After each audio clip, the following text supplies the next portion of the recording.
tenang dan mudah tenang, damai dan mudah damai, apapun keadaannya. Jadi nggak perlu mengejar yang terlalu lama, kita mudah untuk menembus ke situ. Akhirnya kita menghadapi satu keadaan itu ya nyaman-nyaman aja. Ya kita samalah, kadang seneng, kadang susah, kadang enak, kadang nggak enak. Tapi karena saya sering berzikir, mudah untuk tenang. Itu adalah kebahagiaan pertama. Kebahagiaan kedua, pengalaman-pengalaman di dalam zikir itu ada sensasi bahagia yang tidak bisa diukur dengan hal yang bersifat duniawi ya.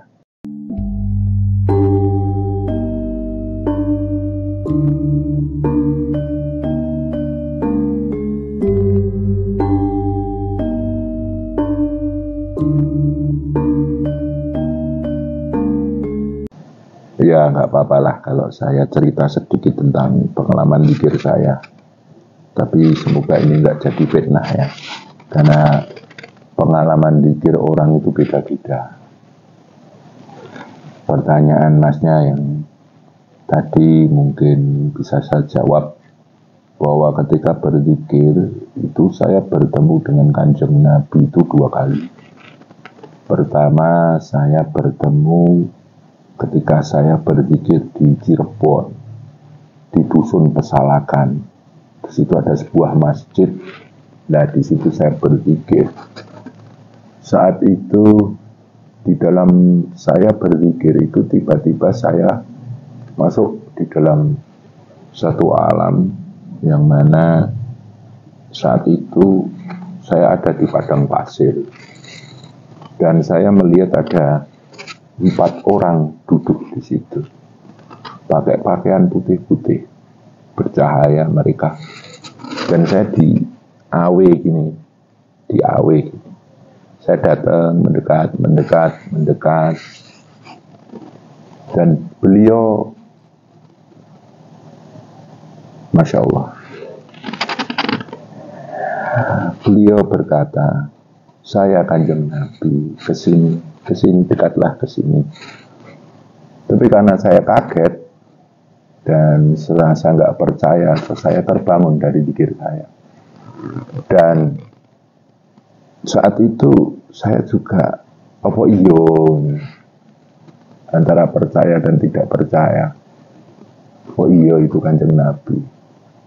Ya sampai sekarang sih masih jadi satu pertanyaan, apa iya gitu. Tapi pengalaman itu ada.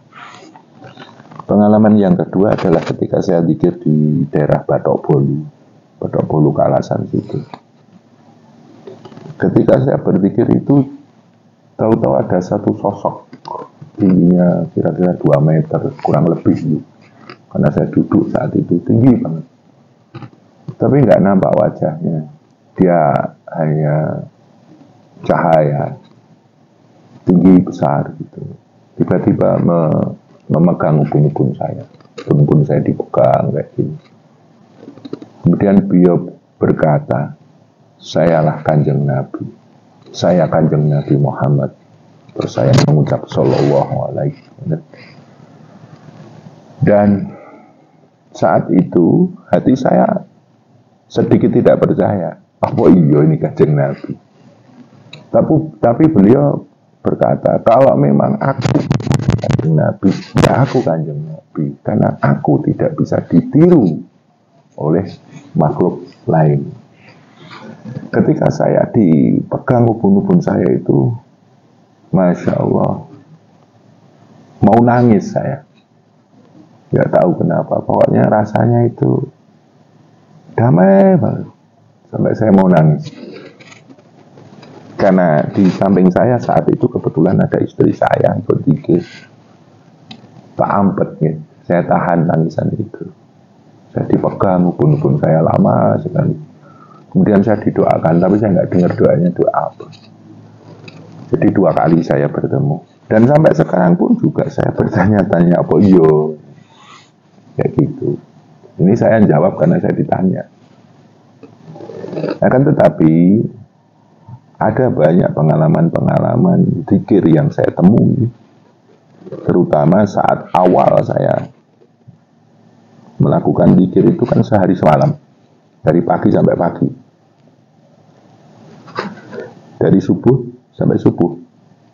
Banyak sekali pengalaman-pengalaman yang saya lalui saat itu. Gimana Mas?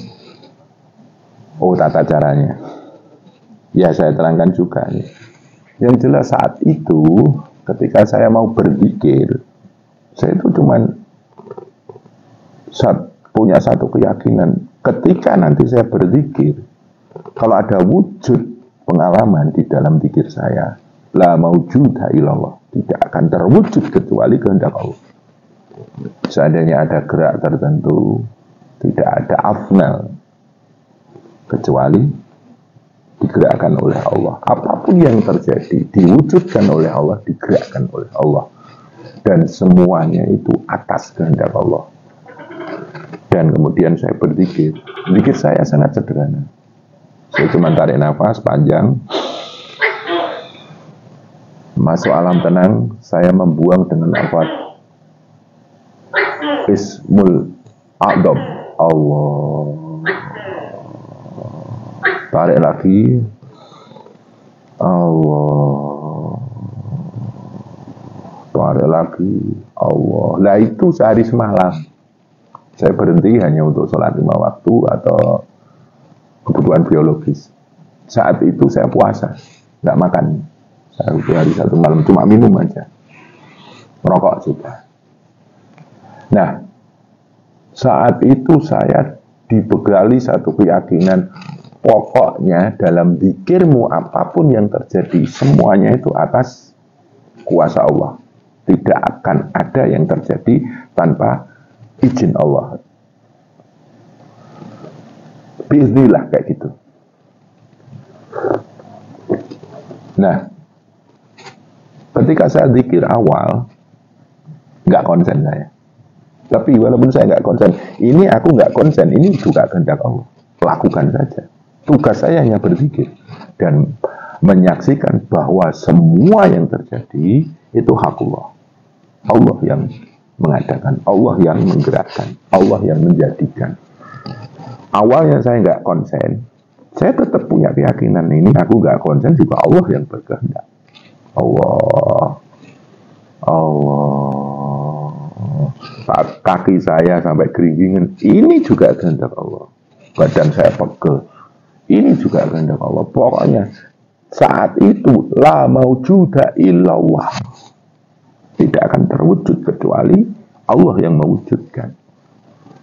Lama-lama 1-2 jam berjalan, muncullah yang kekhusukan, yang namanya kekhusukan. Dan khusuk itu pun saya punya keyakinan, itu hadiah dari Allah.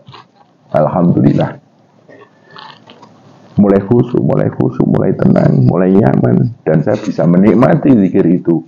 Saya menikmati zikir itu pun saya punya keyakinan, ini Allah yang membuat. Saya bisa menikmati. Tahu-tahu entah berapa jam setelah saya zikir, saya masuk satu alam yang saya hanya bertemu hutan belantara. Di sana banyak pohon-pohon rindang besar-besar kayak gitu. Saya masuk alam itu. Di sana hanya pohon, ada hewan-hewan buas juga. Tapi kayak yang sedikit lah hewannya. Ya, tapi pohon-pohonan itu. Kadang bertemu padang pasir. Terus ketika saya tanya sama teman-teman senior, oh itu yang disebut alam barbak atau alam tanah. Jadi saya melihat unsur tanah saya sendiri. Kemudian saya terasa terbang. Itu melihat bumi itu bulat di atasnya. Saya terbang seperti drone itu. Saya terbang, kok bisa ya terbang kayak gini ya? Ternyata ketika saya tanya sama teman-teman senior, oh itulah unsur anginku sendiri. Ya itu, saya melihat unsur angin diri saya sendiri. Kemudian waktu berlalu, saya itu melihat kok di mana-mana air, yang ada hanya air aja. Kadang ada sungai, ada pancuran. Kemudian saya lihat lama-lama kok bumi ini air aja. Bumi itu hanya air aja yang saya tahu.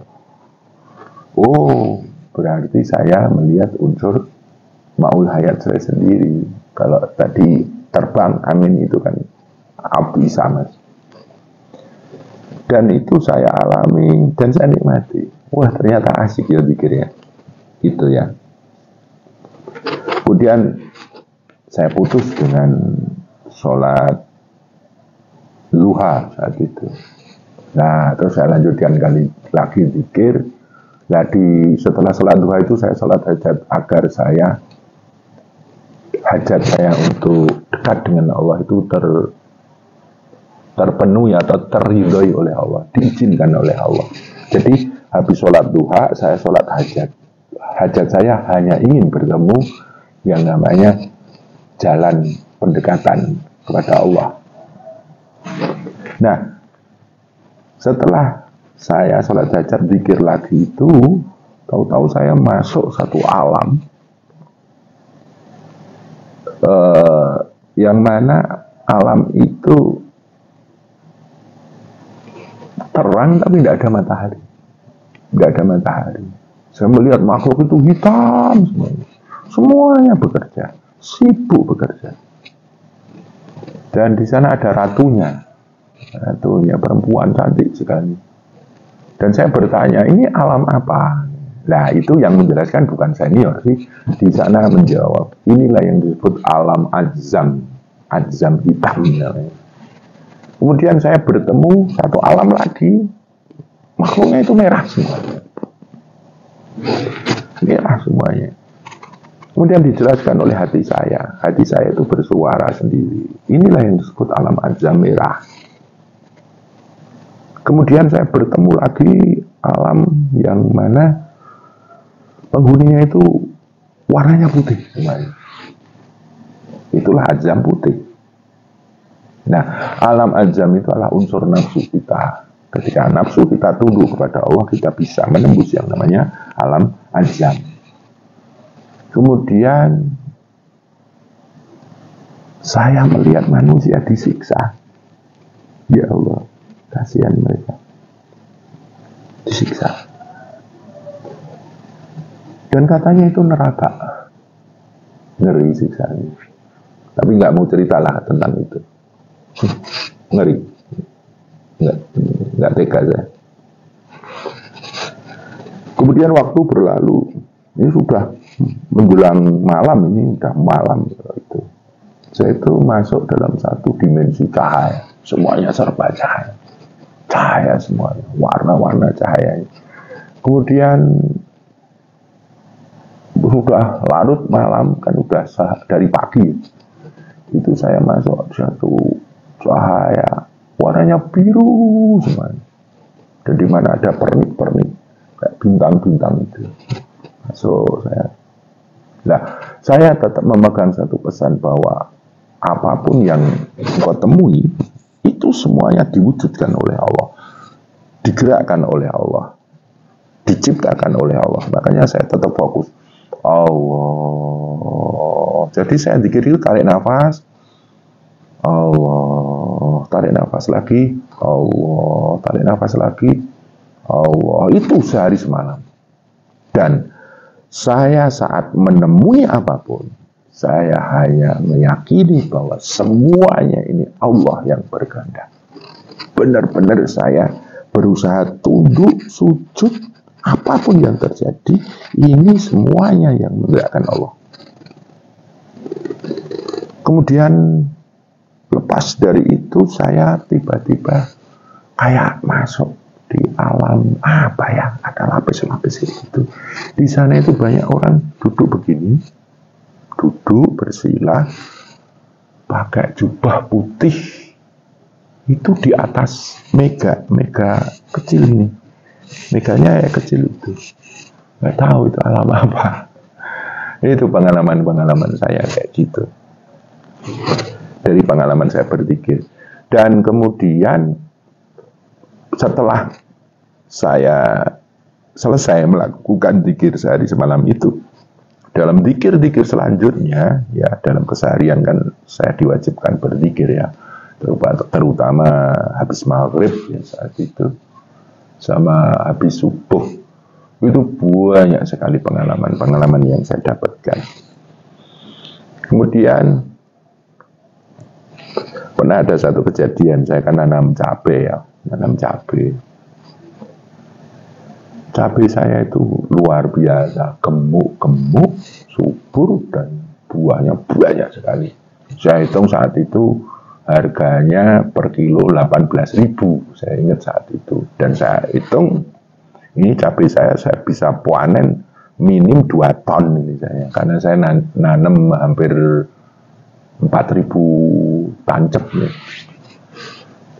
Saat saya berdiri itu saya melihat cabai saya itu membusuk semuanya. Waduh, lah malam-malam toh, lah paginya saya lihat ke sawah, enggak busuk ternyata. Lah bener, setelah 1 minggu busuk semuanya cabai saya, kena padak itu, kena hama padak, rontok semuanya. Nangis saya di tengah sawah. Lah itu salah satu pengalaman awal saya masuk dalam dimensi-dimensi zikir. Dan selanjutnya dalam pengalaman zikir saya, alhamdulillah saya banyak sekali diperkenalkan oleh Allah alam-alam yang selama ini tidak pernah saya temui, tidak pernah saya lihat. Contohnya di sana ada makhluk-makhluk penasaran ya, ada wujud pocongan, ada wujud peri, ada wujud hantu-hantu kayak gitu. Nah itu malah di akhir-akhir itu saya melihat. Dan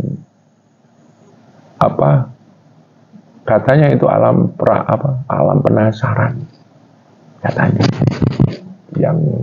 yang memberitahu, nggak tahu siapa. Cuman ada kata di dalam hati, inilah yang disebut lapis alam penasaran. Jadi isinya manusia-manusia penasaran yang istilahnya itu sukma pengkerantuan. Nah, jadi mereka itu kayak kabur kangingan nggak jelas kayak gitu. Dan pernah saya ketika berzikir itu melihat satu taman yang indah, buah-buahan banyak sekali, dan katanya itu surga, katanya. Ya itu pengalaman saya. Dan saya pernah menjalani baca Al-Kautsar gitu. Inna a'tainakal kautsar fasholli li rabbika wanhar inna syani'aka wal abtar. Itu saya baca 1000 kali kalau setiap hari itu 1000 kali. Ya, saya di situ saya bertemu satu telaga yang bening. Katanya sih telaga Haud atau telaga Al-Kautsar, tidak tahu saya. Itu. Dan alhamdulillah itu menjadi sebuah pertanyaan dalam diri saya. Ini apa maknanya? Lah zikir selanjutnya itulah menjadi jawaban. Bahwa ketika saya bisa melihat alam-alam halus itu memang daya pandang rasa halus saya. Nah, setahun, 2 tahun, 3 tahun, sampai 16 tahun ini banyak sekali pengalaman yang saya dapatkan. Dan nggak mungkin saya ceritakan semuanya. Yang jelas ada satu kebahagiaan tersendiri ketika kita masuk alam-alam itu. Dan mohon maaf, saya dulu itu memang nggak tajam. Saat mikir inilah saya nggak tahu, terus mulai ditajamkan oleh Allah. Ya alhamdulillah. Ya, ya benar sih. Tadi saya bicara bahwa yang namanya tasawuf, ilmu sufi, tarekat itu tidak hanya berzikir, tapi banyak multidimensi. Lah ini kan dalam hal zikir memang harus ada sanadnya ya. Makanya kalau perjalanannya itu terarah. Makanya saya pegang benar sanad. Sampai Kanjeng Nabi itu saya pegang benar. Dan selama ini alhamdulillah kalau kita punya sanad, ya lebih terjaga perjalanan rohani kita di dalam takaruban mendekatkan diri pada Allah. Satu hal yang sangat berkesan di dalam diri saya adalah ada satu perubahan watak di dalam diri saya. Yang dulu berangasan, yang dulu suka ya ngawur, itu lama-lama tertata sendiri. Dan alhamdulillah mudah untuk tenang, mudah untuk damai dalam situasi apapun, dalam keadaan apapun, mudah kita mendapatkan satu ketenangan. Kalau dulu, waduh, ngawur saya. Sebelum saya suka berzikir itu, sukanya ngawur saya. Nah, itu adalah bagian dari sensasi. Dan itu memperkuat tauhid kita. Itu adalah pengalaman-pengalaman saya berzikir. Pengalaman saya bersemedi pun ada. Banyak sekali pengalaman-pengalaman dalam semedi diam, semedi apa ngeli ya, ikuti alur itu. Banyak sekali pengalaman-pengalaman itu. Dan alhamdulillah banyak sekali satu petunjuk-petunjuk yang muncul ketika kita dalam kesulitan, ketika kita dalam kegelapan itu, muncul petunjuk itu. Dan itu mengajari kita. Nah, ini akan memudahkan kita mengeja rahasia-rahasia hidup dan kehidupan. Kan kita hidupkan ya pasang surut ya. Ketika saya sedang di posisi terendah, posisi terbawah, itu ada petunjuk yang membimbing saya ketika saya posisi yang paling atas, ketika saya viral, ketika saya ya mendapatkan banyak keenakan, itu pun ada petunjuknya. Jadi zikir pun penting, tapi enggak hanya zikir aja. Ini tadi saya karena ditanya tentang zikir, pengalamannya kayak gitu. Dan ngapunten, asik. Ya, kalau kita yang namanya dunia, kebahagiaannya apa sih dunia itu? Ya kalau udah banyak rezeki, serba berkecukupan, serba ya dimudahkan, itu satu kebahagiaan tersendiri. Akan tetapi ketika zikir, kebahagiaan pertama itu kita tenang dan mudah tenang. Tenang dan mudah tenang, damai dan mudah damai. Apapun keadaannya. Jadi nggak perlu mengeja yang terlalu lama. Kita mudah untuk menembus ke situ. Akhirnya kita menghadapi satu keadaan itu ya nyaman-nyaman aja. Ya kita samalah. Kadang seneng, kadang susah. Kadang enak, kadang nggak enak. Tapi karena saya sering berzikir, mudah untuk tenang.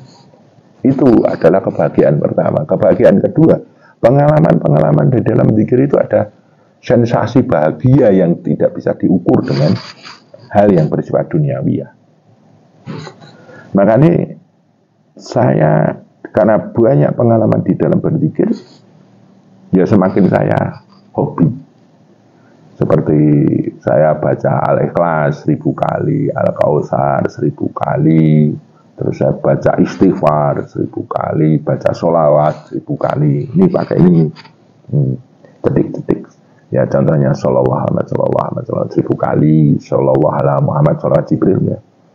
Dan istighfar, kemudian baca Al-Kautsar, Al-Ikhlas 1000 kali.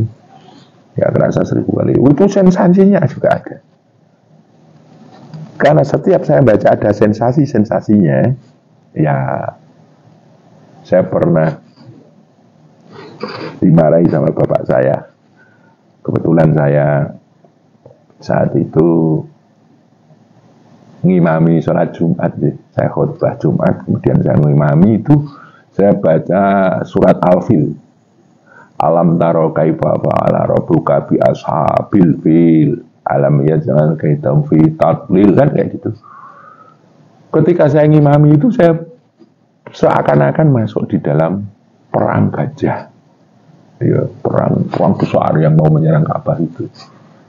Nah, di situ saya berhenti karena saya ngimami, saya berhenti hampir berapa detik itu. Akhirnya ada yang subhanallah, subhanallah. Terus bapak saya kan di belakang saya waktu sholat Jumat itu, saya ditepuk pundak saya, pek.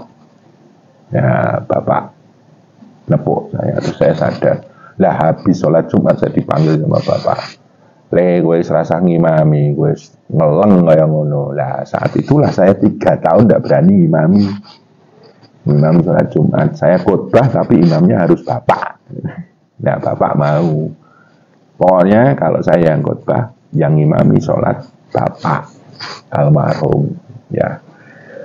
Dan tapi lama kelamaan saya bisa ngerem, ya. Sekarang udah bisa lagi ngimami tanpa ada trans kayak gitu, ekstase kayak gitu. Alhamdulillah. Intinya seneng dikira,